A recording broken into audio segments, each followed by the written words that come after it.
Good morning, children. How are you all? I hope all of you are well, fine, and safe inside your homes.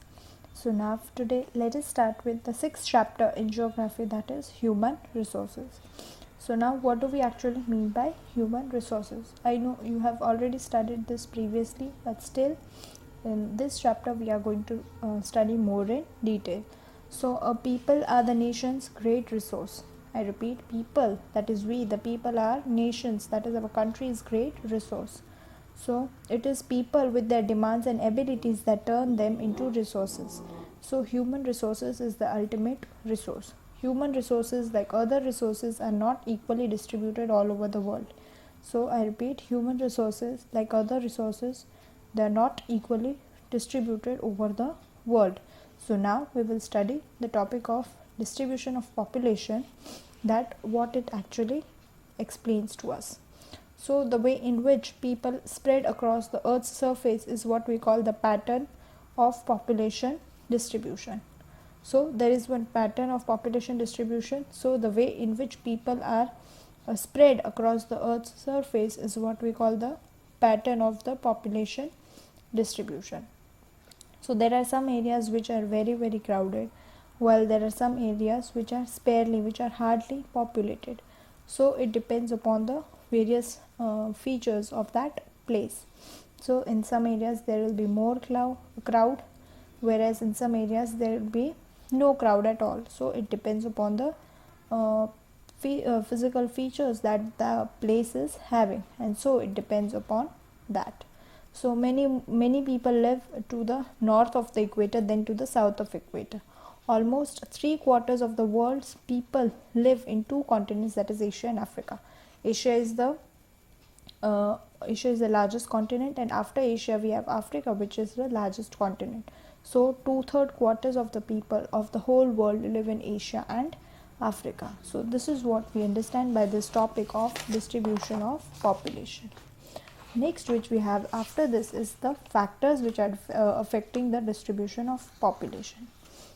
I repeat, there are some factors which are affecting the distribution of population. So these factors are topography, climate, soil, water, and minerals. I repeat, there are some factors which will affect the distribution of population. So they are topography, climate, soil, water, and minerals.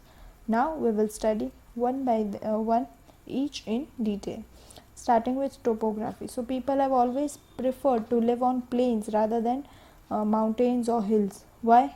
Plains, it means the flat area of land.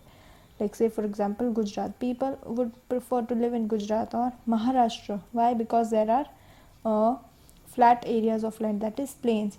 They would not prefer to live in, say, Kashmir or in other northern parts, say Leh or Ladakh. Why? Because there it is mountainous, there are hills. So people would prefer to live on those areas where there is flat area of land, that is, it is called as topography. So also the facilities available would be much greater than those of which are there on the hilly areas. After that we have climate.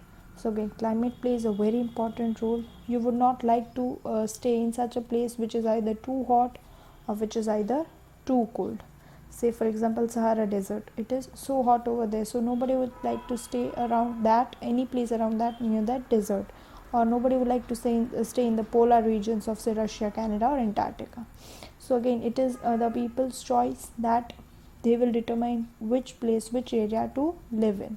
So again, climate plays a very important role. After that we have soil. So again, fertile soil provides suitable land for agriculture. So again, agriculture is also important. So wherever there is good agriculture, people would prefer to live in that place. So fertile plains such as Ganga and Brahmaputra in India, that is Zhangjiang in China, and the Nile in Egypt, they are densely populated. It means there are more people, that is highly populated in those areas because of the fertile soils. Next we have is water. So of course people would prefer to live in those areas where fresh water is easily available for them.